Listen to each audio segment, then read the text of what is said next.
Good. Okay. Bienvenue. Welcome. Thank you everyone for coming to the 90th event of Disrupting Disruptions, the Feminist and Accessible Publishing, Communications, and Tech Speaker and Workshop Series. I'm Dr. Alex Ketchum, and I'm a professor of feminist and social justice studies at McGill and the organizer of this series.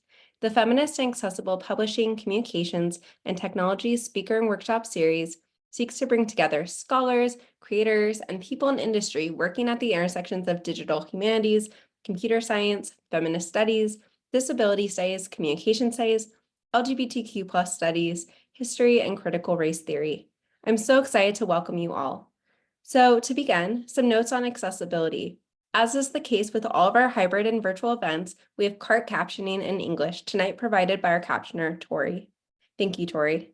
You can turn your captions on at the bottom of your screen. Tonight, we have a Q&A option available. So throughout the event, you may type your questions in the question and answer box, and there will be some time during the second part of the event for Tawana Petty to answer them. We can't guarantee that every question will be answered, but we are grateful for the discussion that you generate. And I just want to really encourage you to write your questions during the event as things come to mind. So that way, when we get to the Q&A period, we can jump right into your questions. So thank you again for generating questions for this event. We have quite a few more events coming up this semester. Our next event is on February 13th at 6 p.m. in virtual format. Dr. Brenna Clark-Gray will be speaking on Every Technology Was Somebody's Choice, Resisting Inevitability Discourse and Recognizing Power in the Generative AI Revolution. She wanted me to emphasize those quotes. On February 15th, Carrie Johnson will speak about AI and journalism at 6 p.m. Eastern Time, also in virtual format.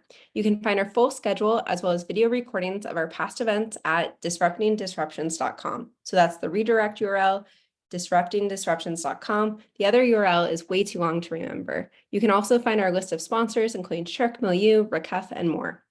As we welcome you into our homes and our offices through Zoom, and you welcome us into yours, let us be mindful of space and place. As many of you know, past series speakers Suzanne Kite, Jess McLean, and Sasha Lucioni have pointed to the physical and material impacts of the digital world. The topic of the environmental cost of digital technologies will also be addressed this semester in other upcoming events. While many of the events this semester are virtual or hybrid, everything that we do is tied to the land and the space that we are on. We must always be mindful of the lands that the servers enabling our virtual events are on. Indigenous communities are disproportionately impacted by the mining practices used for materials that are used to build our computers and digital infrastructure. Furthermore, as the series seeks to draw attention to power relations that have been invisibilized, it is important to acknowledge Canada's long colonial history and current political practices. This series is affiliated with the Institute for Gender, Sexuality, and Feminist Studies of McGill University. McGill is located in Jojoge in Ganingahaga. McGill is located in Jojoge in Ganingahaga, Munyang in Anishinaabe and Montreal in French, on unceded territory. Furthermore, the ongoing organizing efforts by Indigenous communities, water protectors, and people involved in land-back movements make clear the ever-present and ongoing colonial violence in Canada. Interwoven with this history of colonization is one of enslavement and racism. This university's namesake, James McGill, enslaved Black and Indigenous peoples. It was in part from the money he acquired through these violent acts that McGill University was founded. These histories are here with us in this space and inform the conversations we have today. I encourage you to learn more about the lands that you are on. nativeland.ca is a fantastic resource for beginning. Now for today's event. Tawana Petty is a mother, social justice organizer, poet, author, and facilitator. Her work focuses on racial justice, equity, privacy, and consent. She is a 2023 through 2025 Just Tech Fellow with the Social Science Research Council, a 2024 National LIO Yearlong Fellow with the Rockwood Leadership Institute, and serves on the CS for Detroit Steering Committee. Petty is an alumni fellow of the Digital Civil Society Lab at Stanford PACS, or PACS, the Detroit Equity Action Lab, and Art Matters, and has been a convening member of the Detroit Digital Justice Coalition since 2016. She also serves as the founding executive director of Petty Propolis, a Black woman-led artist incubator primarily focused on cultivating visionary resistance through poetry, literacy, and literary workshops, anti-racism, facilitation, and community-centered initiatives. She is a former colleague of our co-lead of our data bodies, and has previously served as Data Justice Director for the Detroit Community Technology Project, National Organizing Director at Data for Black Lives, and Director of Policy and Advocacy for the Algorithmic Justice League. What an amazing list of accomplishments. Please join me in welcoming Tawana Petty. Thank you so much for being here. Thank you for having me. I am so honored to be with you all today. In the spirit of time, I'm just going to get started. But what I will say is that I am Detroit's daughter in the United States, Detroit, Michigan. I am a daughter of Detroit, and my purpose is to love, lead and love and lead as visionary resistor. And so I'm just going to get into it. So my topic today is in pursuit of data justice. And you heard some of the positions that I have been very blessed and humbled to serve in my employment. And that has given me an opportunity to have a very well-rounded view of some of these issues on a global scale. But today what I want to do is I want to center Detroit, Michigan, mainly because it is a predominantly Black city. And also, a lot of the things that are rolled out in Detroit are leveraged as models to impact other Black communities and other communities of color across the globe. And so one thing that I learned growing up in what, as a child, Detroit was a 95% Black city, and now it's around 80% Black. And what I learned living in Detroit is how powerful narratives are, particularly dominant negative narratives, and how they define the way we think, the way we see ourselves, how we see others, what policies are enacted, which neighborhoods are invested in or disinvested in, and how we apply or do not apply our critical thinking skills. And so, one of the quotes that I live by, like you'll see it on my social media banners, I live by this quote: somebody must show that the Afro American race is more sinned against than sinning, and it seems to have fallen upon me to do so. So, I pride myself in leveraging every opportunity I have to challenge the dominant negative narratives that have been so pervasive against Detroit over the last half century, and then to push for more visionary policies and different ways of being. And so I'm going to kick this off with a poem. It's my Detroit love poem. And then I'm going to get into a little bit of history.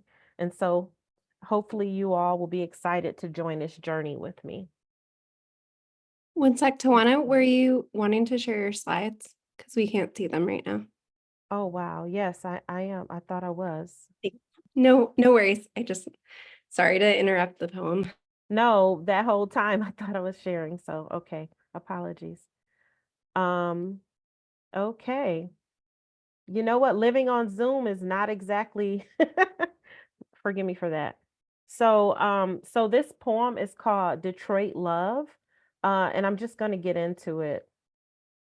We were supposed to turn our backs on you, count down to your imminent demise, dangle you by the limbs of misdeeds. They wanted us to rate you inferior. Plagued by deteriorating neighborhoods and a convoluted history, you were never supposed to bloom from your ashes. A lot like you have been discarded like debris, deemed useless to naysayers and convictors, yet you keep rising, clinging to vitality. You refuse to allow statistics to dictate your destiny, and the media will channel your journey. And though some shall remain loyal, others will mock your tribulations. You were combing a young into maturity, both your gift and your curse. Imported from adversity, you've seen better decades, yet you thrive during the worst of them. Your best days have yet to arrive, and though some won't stick around to witness your climb or rejoice in your restoration, your destination is inevitable.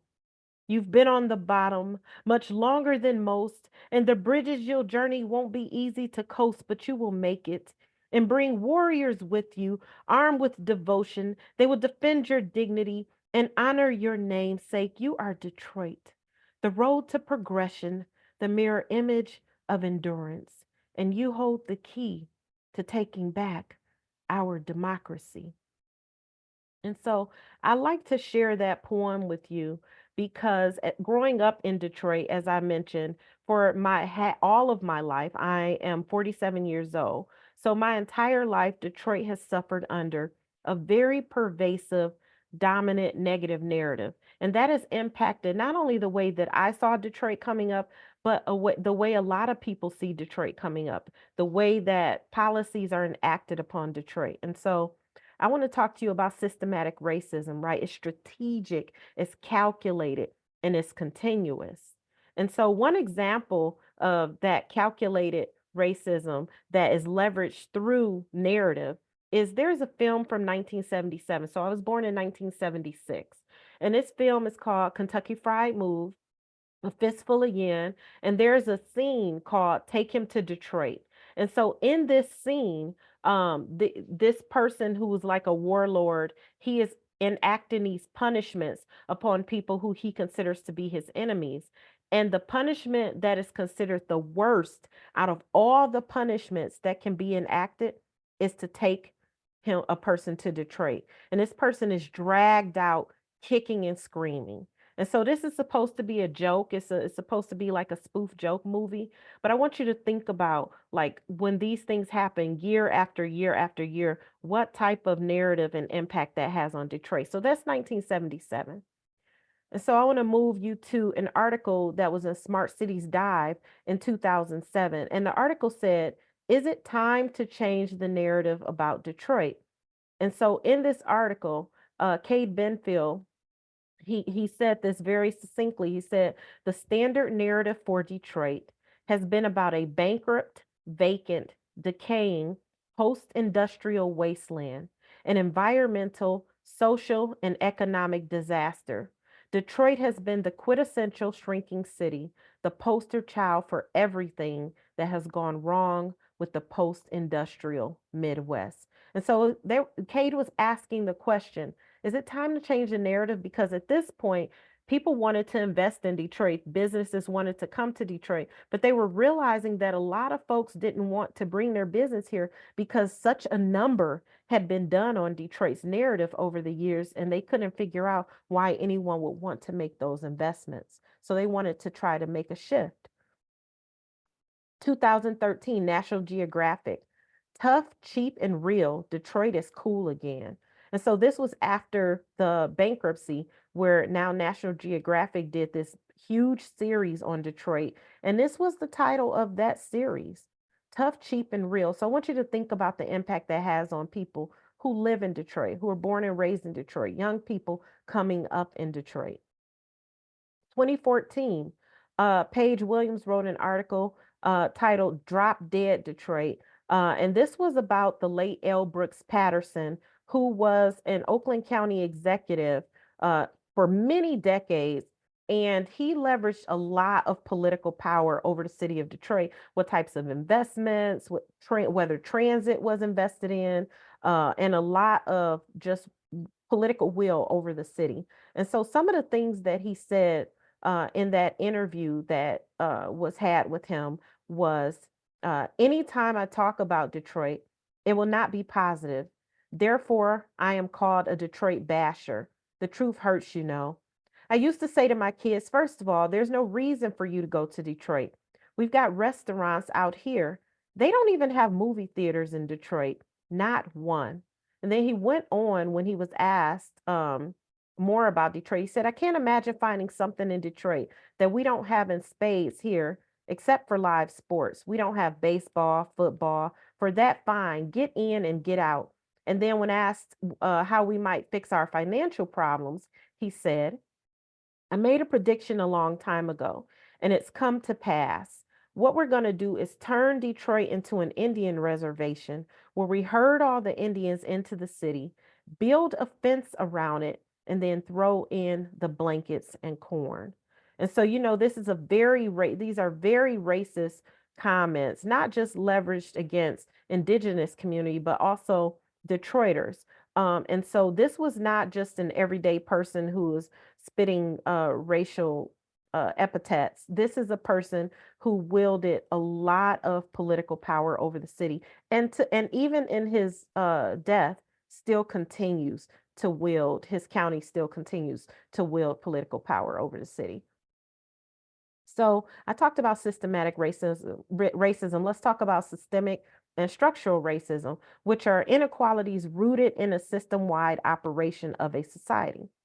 And so in that, I want to talk to you a little bit about the tax foreclosure history of the city, water shutoffs history of the city. And I want you to see these two maps that are before you. And so this map that was made by Loveland and that mapped out the 2002 to 2017 tax foreclosures, all of the red areas on that map indicate homes that were tax foreclosed.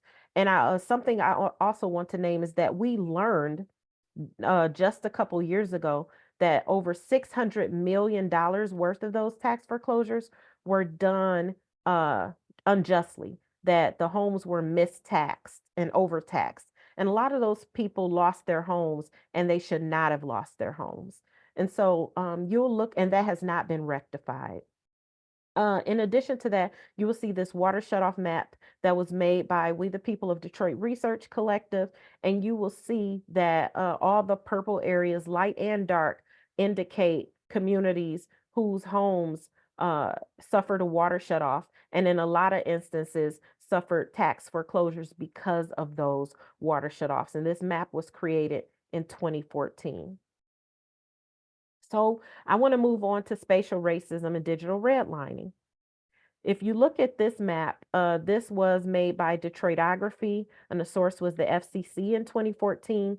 And you will see these pink highlighted areas that are showing you areas that have very little broadband access to digital connections. Currently, we're around 35% of the city not having access to broadband internet, which means tens of thousands of young people that don't have access to the internet. And I don't know if you all know, if you can think about how important that is for a young person in the educational system. But not only that, families who need to work from home and just to be connected to society, to not have access to broadband internet.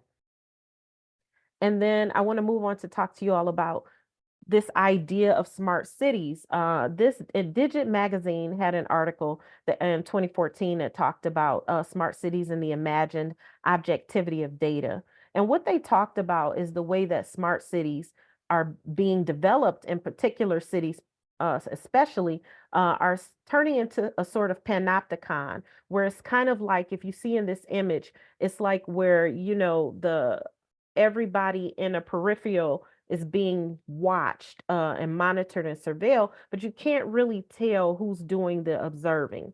And so I live in a city, Detroit, Michigan, that has a program called Project Greenlight, which is a mass surveillance program that's connected to law enforcement real-time crime centers. Law enforcement officers also have access to these cameras on their mobile devices from the comforts of their homes. And every green dot is an indication of where these flashing green lights that never go off, they're on 24 hours a day, 7 days a week, and they flash green and bright. So if one is outside of your bedroom, you're not going to get any rest at night.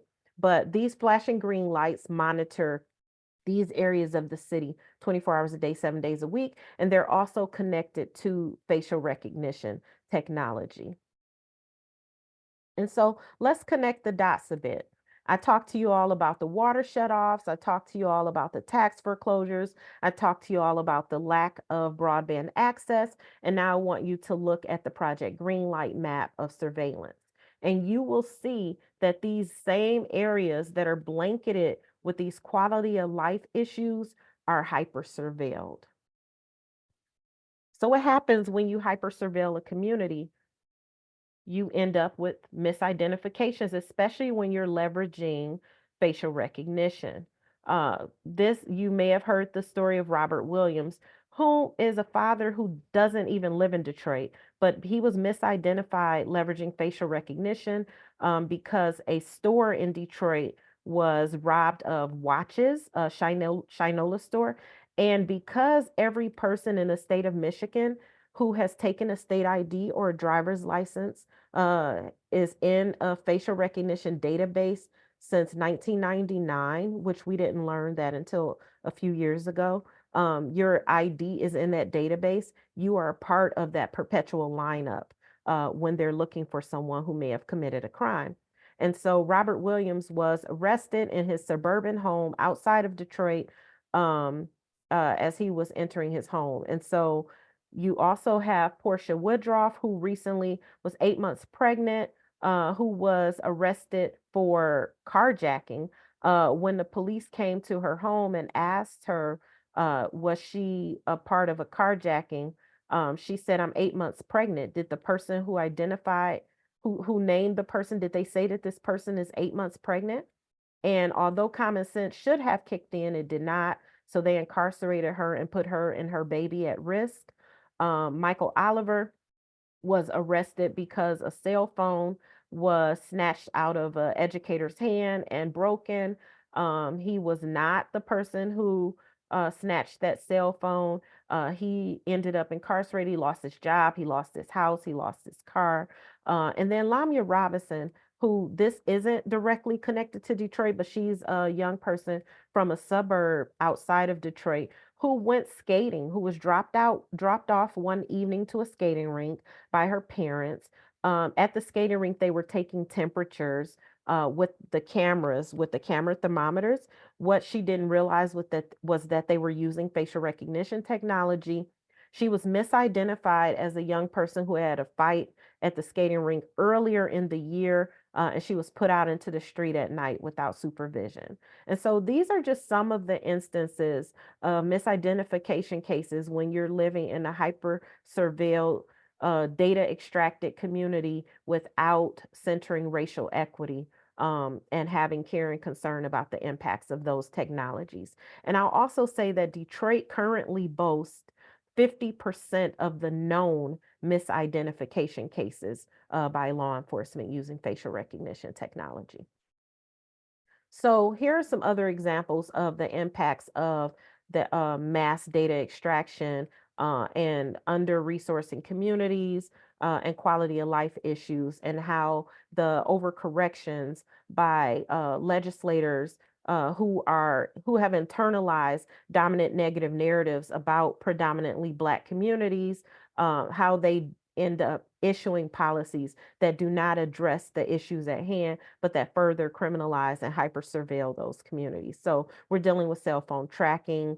We're dealing with, as I indicated, the overtaxation by $600 million of our community.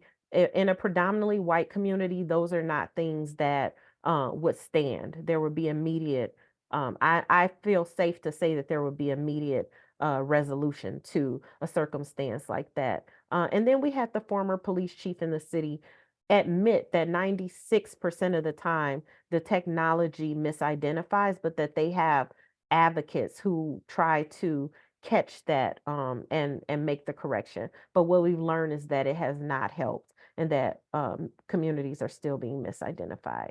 We also have surveillance traffic cameras, shot spotter technology, and none of these things. The Department of Justice came out with a report recently to say that our programs are ineffective.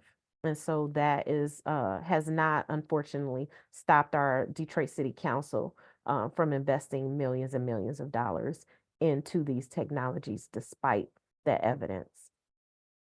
So what happens when you're dealing with that? You end up with a looping cycle of injustice. You end up with over-policing, surveillance, continued disinvestment, which leads to poverty. You end up with broken families, water shutoffs, gentrification, closed schools, and devastation. But I don't want to leave you all in gloom and doom, right? This is disrupting disruptions. So I want to give you some examples of visionary resistance to these systems that I've just identified. Riverwise Magazine is a community magazine that communities came together with the James and Grace Lee Boggs Center to put out. They distribute about 10,000 of these copies like every 3 months. And I was one of the co-founders of this magazine. And we did a special surveillance edition called Detroiters Want to Be Seen, Not Watch. That theme comes from our research with our data bodies, which we did research across 3 cities, Detroit, Charlotte, and LA, and a running theme when we were talking to these communities about the impact of their data being extracted and the data trails and streams that they create, is that they consistently said, we feel like we're watched, we don't feel like we're being seen. And so we did this on Detroit's Project Greenlight program. We also attempted to do a Detroiters Bill of Rights where we wanted to rewrite the city's constitution. So we came together with a lot of community organizations and a lot of residents, and we fought for years, a couple of years, to try and get the city's constitution to recognize these rights: a right to be free from discrimination, a right to affordable water, a right to safety that's not mass surveillance, a right to quality and affordable housing, environmental health, recreation for our young people, a right to access and mobility, and just rights to basic needs and quality of life. We got very far with this, even to the point where we had to fight for it in the Michigan, with the Michigan Supreme Court. Unfortunately, on the ballot, it failed as Proposal P because there was a lot of dark money that came into funding the law enforcement and surveillance perspective, among other things. And we did not succeed in this. Certain parts of these rights have been implemented in other ways. So the battle is not over, but the most effective part of this is that we politicized a lot of people around these issues. We also have a community initiative called Green Chairs, Not Green Lights, where there are some artists who do sculpting of wooden benches out of like refab materials. And they create these for community members who want to return to their front porches and have community conversations. We have Black Lives Matter Detroit does pod mapping, which teaches community members how to create those emergency mechanisms for when you need to call on a neighbor for support and different resources. And there are also other mutual aid types of initiatives that go along with this community initiative. It's several organizations. Feed 'em Freedom Growers, which is a community garden, and the city hosts different discussions around this initiative. And this has been our reaction to being watched, but pushing to be seen. Also, during the height of the pandemic, which we're still very much in the pandemic, but at the point where we were all relegated to our homes, the East Michigan Environmental Action Council's youth team went door to door with their Green Chairs, Not Green Lights t-shirts and Riverwise magazine, and went to talk to neighbors, particularly elders, to talk to them about what does it mean to truly feel safe. And they took surveys, they passed out resources, and they also passed out water compliments of We the People of Detroit to residents who were struggling with being able to afford their water. In addition to that, the Equitable Internet Initiative, which is a program of Detroit Community Technology Project, they built community hubs of wireless internet for neighbors who didn't have access to broadband, but were relegated to their homes for school, for work, and they're created these little hot spots of internet so that neighbors could access broadband internet while going through the pandemic. They still do this work very much and have done it for years, but they really did step up and ensure that community members could continue to be included in the work and educational force while we're going through being relegated to our homes. So, how do you continue to challenge anti-Blackness and pursue racial equity? So I want to define racial equity before moving forward. Racial equity is a condition where one's racial identity no longer influences how one fares in society. This includes the creation of racially just policies, practices, attitudes, and cultural messages, and the elimination of structures that reinforce differential experiences and outcomes by race. And this definition was created for the toolkit for centering racial equity throughout data integration. And a lot of us came together to co-design this definition. And it's one that we also used as part of the Detroiters' Bill of Rights. And so if we're thinking about centering racial equity, especially throughout the data life cycle, then this is how we should start to do that, right? It's in the planning process. Like when you're even thinking about like what data should be collected in the planning process, you should be centering racial equity. When you collect the data, you should be centering racial equity. When you access existing data, you should be centering racial equity. Anytime you apply it to algorithms and statistical tools, you should be centering racial equity. When you analyze the data, you should be centering racial equity. And when you report on or disseminate that data, you should be centering racial equity. And so another thing to think about when we're thinking about biases and we're thinking about racial equity and we're thinking about data is we have to think about the different biases. A lot of times when people are thinking about technological systems, they're thinking about computational and statistical biases, right? And they're thinking about AI data sets. And those are important. But the human cognitive bias is one of the ones that I've learned over the years that is the least that is addressed. And so I was really happy to see when the National Institute of Standards and Technology created the AI risk management framework, and they broke down the various biases that we have to start to address when we're thinking about systems. Like if these human cognitive biases along with computational and statistical biases and systemic biases were addressed, we probably would not have Project Greenlight's mass surveillance program in Detroit, as an example. We wouldn't be sitting with misidentification cases. And so many other pervasive technologies that are blanketing communities of color and causing this disenfranchisement.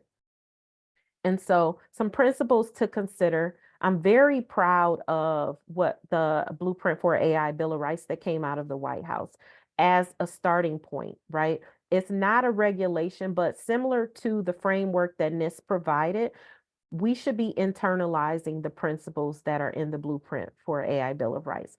You can leverage this when you're thinking about any system, technological system. Is it safe and effective, right? Are there any algorithmic discrimination protections? What about data privacy? How are you explaining it? Is it transparent? And then what is the human alternative? What considerations have you given? And what's the fallback? I should not have an inability to opt out of harmful systems. And unfortunately, that's the circumstance that we're facing. Despite misidentification cases, despite the harm that these systems have created in communities, there aren't currently alternatives to opt out. And so we've ended up in a coercive situation where communities are forced to engage with these systems despite the research of their ineffectiveness and the harm.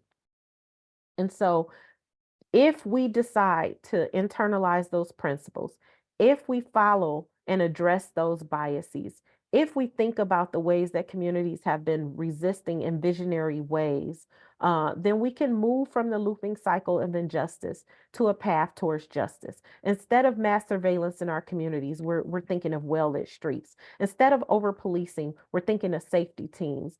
Shout out to Detroit Safety Team, which is a community organization in the city that responds to issues in lieu of calling police, and they try to de-escalate. We think of community investment instead of disinvestment. So we're thinking of quality of life issues, and we're giving resources to that, which creates equity, right? And instead of broken families where children are taken from the home if your water is shut off for more than 30 days, we're thinking of affordable water and protecting families, which leads to keeping the homes affordable, reducing gentrification, and then we invest in our schools and create thriving communities. And so some resources and tools that I want to share as I exit my presentation that have really impacted me, some of which I've co-authored and some of which I've read, is a digital defense playbook that we co-created out of our data bodies. This is a tool that is available at the Our Data Bodies website. I encourage you to read it and utilize the exercises in it. I also created a Consentful Tech curriculum with Una Lee of the Consentful Tech Project. I encourage you to utilize this resource in your journey. Also, the toolkit for centering racial equity throughout data integration. This is with the Actionable Institute for Social Policy, which I also contributed to. And we're actually working on an amended, updated version of this toolkit, which I'll be happy to share. In addition, new book alert. I am so honored to have contributed to this book that's literally, there's a launch event tomorrow for Resisting Borders and Technologies of Violence. Make sure you get this from Haymarket Books. It is actually on sale right now. It's a new release, hot off the presses. And then data capitalism with Data for Black Lives. This is an online site that I encourage you all to utilize for your benefit. Detroit, I Do Mind Dying. It's actually 40% off this month with Haymarket Books for Black History Month. This is an important book. It really did help in my evolution as an organizer in thinking about just how to be more humane. It talks about the wildcat strikes and the Dodge Revolutionary Union movement, among other things. Alex B. Hill, you saw one of his maps in the presentation on broadband. I recommend his book, Before Redlining and Beyond, How Data-Driven Neighborhood Classification Masks Spatial Racism. Mapping the Water Crisis, that is with We the People of Detroit's Research Collective. So make sure you pick this up and you support their work. Dark Matters, Simone Brown, on the surveillance of Blackness. She is how I learned to think about the panopticon, right? She talks about the 18th century lantern laws, where if you weren't in the presence of a white person, you had to carry a lit candle lantern in front of your face. And that makes me think a lot about Detroit's Project Greenlight program and the flashing green lights. So we have to connect these things to history. And then Ruha Benjamin's Race After Technology and Viral Justice. These are two amazing books that you have to get your hands on. And she has a new book, Imagination, which is on its way to me. I can't wait to get it. And then Virginia Eubanks, who was a co-founder of Our Data Bodies, her book, Automating Inequality, How High-Tech Tools Profile, Police and Punish the Poor. Very important book. And then Dr. Joy Bolawini, who is my former ED at the Algorithmic Justice League. Her new book, brilliant book, Unmasking AI, My Mission to Protect What is Human in a World of Machines. And then finally, the final two, A People's Atlas of Detroit. This is a book that I also contributed to that you should pick up. And then my book, my anti-racism book, Towards Humanity, Shifting the Culture of Anti-Racism Organizing. And so what you learned today was you gained a deeper understanding of spatial, systemic, systematic, institutional, structural, and anti-Black racism. I hope you learned about the power of narrative to shape perception and policy. I hope you deepened your analysis on surveillance and its racial implications. I hope you learned these tools that I'm offering, and I'll be sure that you get links if you aren't able to get them. I hope you learned of tools to aid in your racial justice journey, and I hope you learned that surveillance ain't safety. So thank you all so much. Thank you so much for that wonderful presentation. I'm so grateful that you shared all those links and resources. We already have lots of folks writing in the chat, which is really exciting. So we'll start with the first question from Megan, who writes, I shared some of your and Nora Khan's writings on Project Ringlight with groups of undergrad students, and they were shocked these systems still exist. Project Ringlight is a blueprint conveniently rolled out in Detroit, disproportionately harming Black people, and similar projects are rolling out elsewhere. How can we abolish these partnerships between AI and surveillance? It really is a long journey, right? in Detroit, because the reason why I talk through the narrative so much is because that was decades. It's like decades of conditioning for us to be able to accept these things as fact. And so it's going to take work to challenge these dominant narratives, to have more people stepping up and saying, surveillance ain't safety. This doesn't make me feel safe. These systems are not the way that I want to exist in society. And so I don't know that there's an overnight solution, but I will say there have been successful examples, although the communities are predominantly white, if I'm honest, that have resisted face recognition technology as an example. But we need those examples. We need to be able to build off of those examples. So there are success stories that we continue to build off of. And we have to deepen our questions. And every time one of these technologies is rolled out in our community, we have to consistently resist them. Great. I'll move on with the second question. You provided a lot of great resources kind of near the end of your presentation, but Hector wanted perhaps like a bit more clarification. And so he asks, well, first he says, thank you for this presentation. And he asks, I wonder if you could share if there is any data justice list of metrics framework that organizations, including government, could use to monitor and test justice. If not such a framework exists, what would communities need to develop their own? First off, hi, Hector. Let me shout out Hector. Perfect example. Hector has led a lot of work in Portland, Oregon, to resist facial recognition technology. They have actually one of the premier policies that a lot of people should be looking into and following. But I would say that we have to pool our resources. I actually think disrupting disruptions is a perfect example of pulling together all of these different people who are doing this type of work across the world. I know that there's like Friedman Consulting that pulls together different legislative policies and puts them into one place. I don't know that there's any one singular mechanism to identify these frameworks, but I think that we need to figure out how to consolidate more of our efforts into research databases. I wish I had a better example, but that's why I make sure to list so many different resources because they exist out there. And it's just a matter of like, making sure that our communities have the political education around these subjects that they need. And I know there's some brilliant person out there that's that's ready and willing to create that. And Hector, I don't know, that might be you. Thank you so much. I'm going to ask a question now. We have two others in the chat, but it has to do with the question of distributing knowledge. So you've done so much work in your career at making knowledge about technology and surveillance accessible through your different, the pamphlets and the books and your presentations. And I'm wondering how you approach talking about these topics that can be really complicated in terms of like technical jargon, or how do you make these topics approachable, and what do you advise other people who want to share information with their communities do to make concepts such as AI or the technical details more accessible? Yeah, I'll tell you, this is why I avoid the hype so much.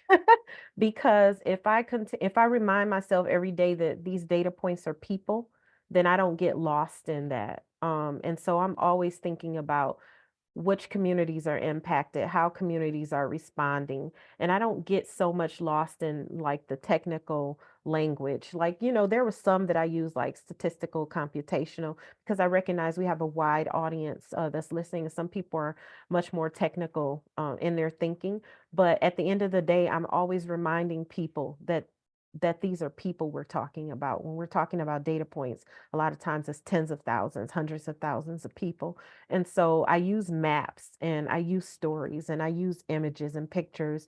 And I'm a huge fan of popular education tools, which is why I, shared like the digital defense playbook or the consentful tech curriculum. And so when you do the stories, I'll just use one example. I use this exercise called What's in Your Wallet? And that's in a digital defense playbook. And I can be in a space with engineers or in a space with educators, or it doesn't matter. And in this exercise, I'm asking people to just pull out what's in their wallet, right? I'm saying, if they took your eye color to give you this identification, pull it out your wallet. If they ask how much income you have, pull out this identification. If they ask for information about a relative or a friend or a neighbor or your address or your job, and by the time I'm done collecting all these data points from the stage, a lot of times, folks have taken every piece of identification out of their wallet. And then I say, now I know everything about you with these IDs. Now pass them all up to me. And they're like, what? I'm not passing my ID. But that's how I remind people that there are things that we still want to hide. So when people say, I have nothing to hide, or there's data we don't want collected and intersecting with one another, there's data we don't want integrated, and these different things. And also, decisions are made about our communities based on all these data points that are collected. Some might feel they benefit from it, most people don't. And so, just these very like human different ways of engaging in conversations around data and technology and systems that remind us that at the end of the day, it's human beings, as an example. So that was a very rough workshop, but just remembering we're people, we're humans. Thanks. I love that exercise. Before Esley reads the next question, I'm just going to encourage people to continue to write in your questions because we have plenty of time for Q&A. So Yeah, I'll move on to the next question, and that's from Megan. And she asks, getting government involved in better AI governance is a big step. Do you have ideas for holding tech companies accountable in a global context? Yeah, a perfect example is Algorithmic Justice League has a campaign called fly.ajl.org. And when I was there and this campaign was started, I remember coming back from the airport and trying to opt out of the domestic facial recognition scan.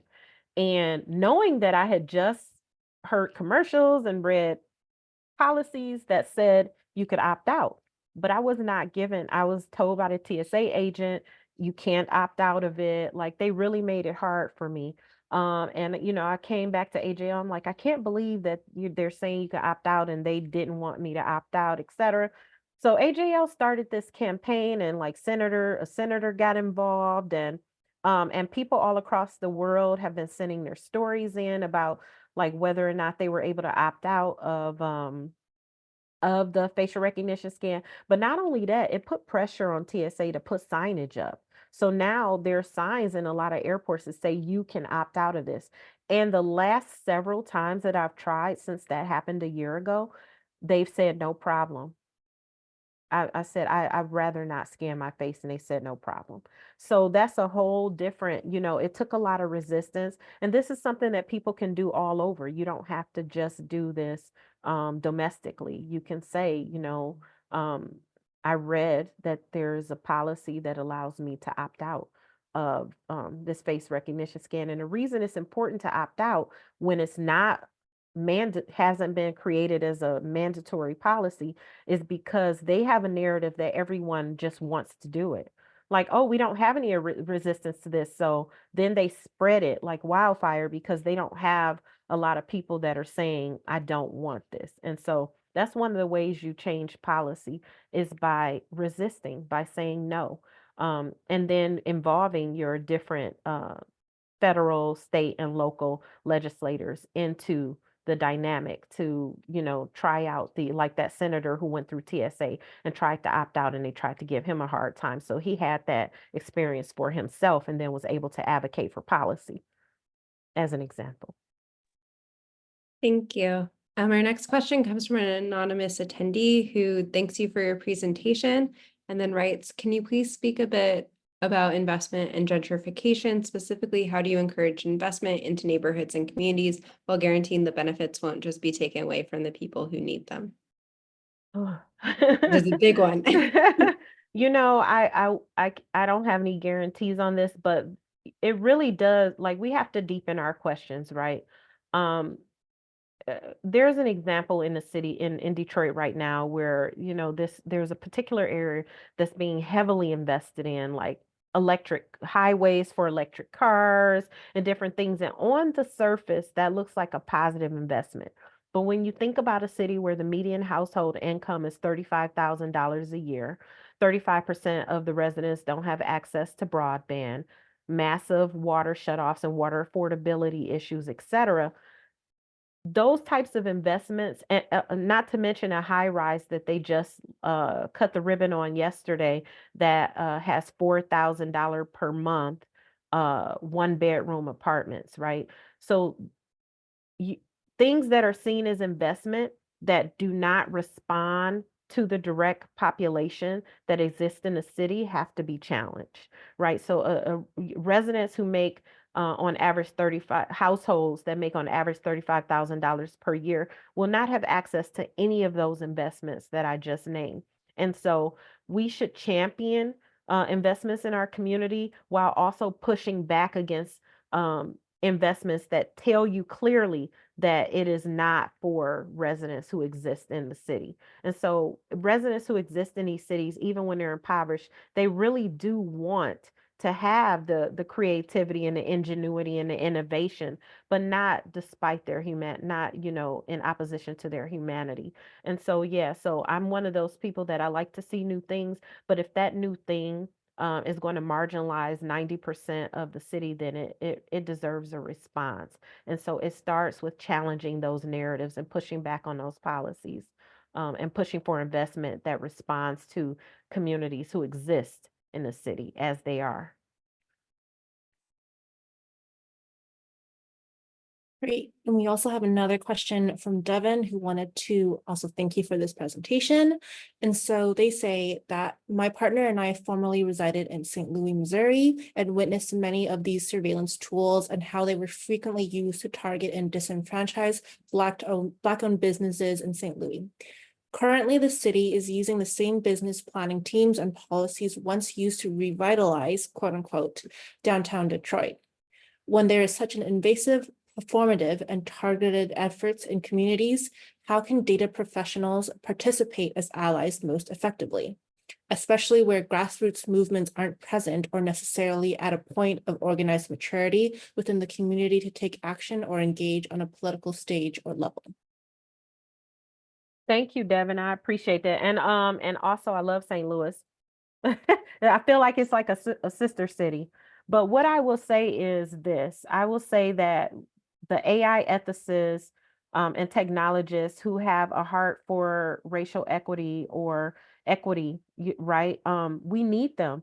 One example is when Project Greenlight first rolled out in the city of Detroit.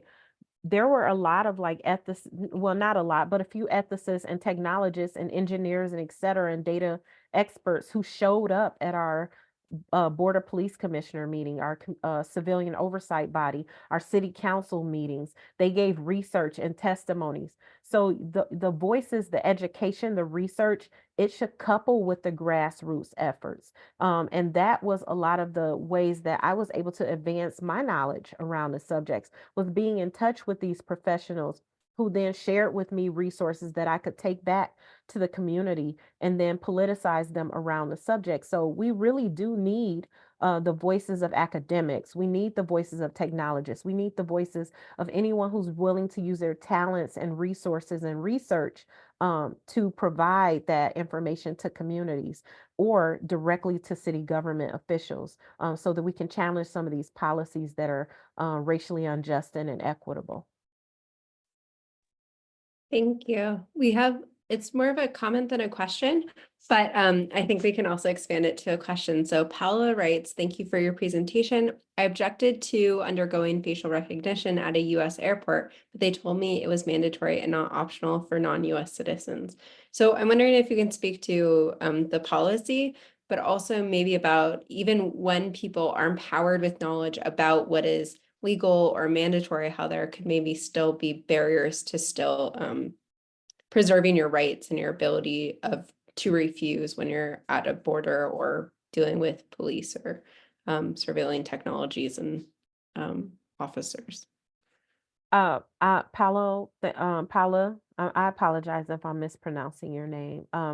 Definitely report that to fly.ajl.org. These stories, and they also have a harms reporting platform when you're experiencing these types of harms. And those things are taken to legislators and for advocacy efforts with regard to different things that we're experiencing. And so I definitely recommend that you do that so that your story can be, so that we can have these stories to advocate beyond just the US perspective or citizen, quote unquote, citizen perspective. But my understanding was that you could still opt out. Please don't take that as fact, but that was my understanding because there were also some tests done with Border Patrol, not Border Patrol, gosh, it's not TSA, but it's the other, yeah, US and Border and Customs. There were also some tests that were done with them where folks opted out. But I want you to report that, and then you'll be given resources and a response, and then your story can be added to the advocacy efforts. And I'm sorry that happened to you. Would you mind, so I can write for folks, or you can write it in the chat, the full URL for the reporting one, because a few people have asked for it. Okay, give me The 1 second. Q&A, if that's possible, or we Yeah, can, yeah. thank you.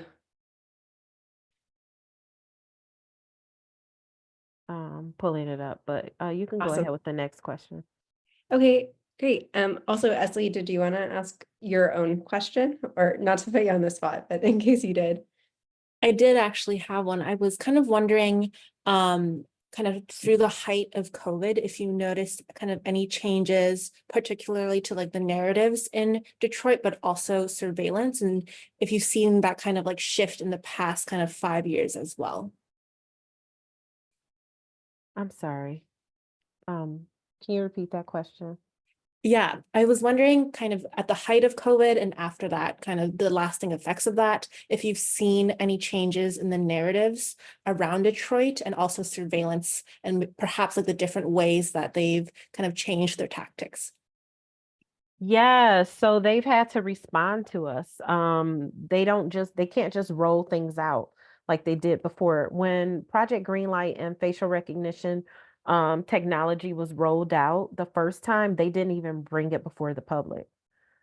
We found out like when we started seeing harms in the community. And so because there is such a consistent community response, they have to bring these things before the community. Also, an ordinance was implemented to make them bring new technology, surveillance procurement before the community. In addition to that, when I used to show up at the city council meetings and the border police commissioner meetings, which is the civilian oversight body, most people would be against me. They would tell me, stop challenging the police, or, we need surveillance. Now it's almost always predominantly people who are against the technology who show up. And so I saw that shift in just a year, where, I was like, oh, am I going to make it out of here safe? Everybody's mad at me, to like having so many people who are pushing back against these technologies. And I will say this, although we were not successful in getting it banned out of Detroit, we were successful in getting a policy that holds law enforcement accountable to the misidentification cases and when they misuse the technology. And so there has been some positive responses to, even though we haven't gotten everything we want, there's been some positive responses to our activism. I couldn't figure out where the chat was, but I did. Oh, sorry, that's my bad. It's in the Q&A. There's a place that you can click on that says type answer, and then for I folks who are did. looking for the link, after Tawana pastes that in, everyone can click on the Q&A box under answered, and you'll be able to see the link. Okay. I'll give, I typed it directly, but I didn't, so that's and then I'll give the longer one, just in case if you're, coming from somewhere, typing it from somewhere that doesn't accept that as the, as the,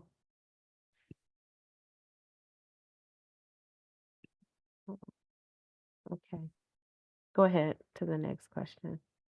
Okay, will do. Okay, so this question's coming from a different Paula, who writes, how do you manage to stay hopeful for better futures when surveillance feels so ubiquitous?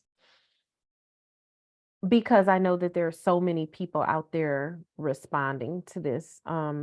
just the resources that I named alone consist of a lot of people who have been studying, who have been responding. The most recent book that I shared, the Resisting Borders book, it's so many stories of resistance in here. And so when I come across so many stories of community members who are like daily making this a part of their life, it makes me feel like I'm not alone, and it gives me hope. And so, as ubiquitous as they are in pushing for harmful technologies, we have a ubiquitous response of community members who are visionary resistors, who are thinking of alternatives to these harmful systems and trying to create a better future for us. I guess a follow-up question on that, and also I'm encouraging folks over the next couple of minutes if you have any other questions. But if we're thinking about like this question of better futures, what do you dream of? You shared some text, right, with like the Ruha Benjamin pieces on kind of dreaming and imagining, and some other texts and some of your other work that I've read and looked at. But for folks in the audience, what do you dream of? I dream of a future where we're all seen, where our full dignity and humanity is accounted for, where we're not being tracked and chased and followed around by surveillance technologies, where the pursuit of artificial intelligence does not negate our ability to be human. And I'm not, I like new technologies. I mean, I like my watch that tells me, you need to get up. You've been sitting down too long. I need that because I'm on my computer all day. But I don't want it to track me. I don't want it to follow me and collect my data and sell it and leverage it for nefarious purposes.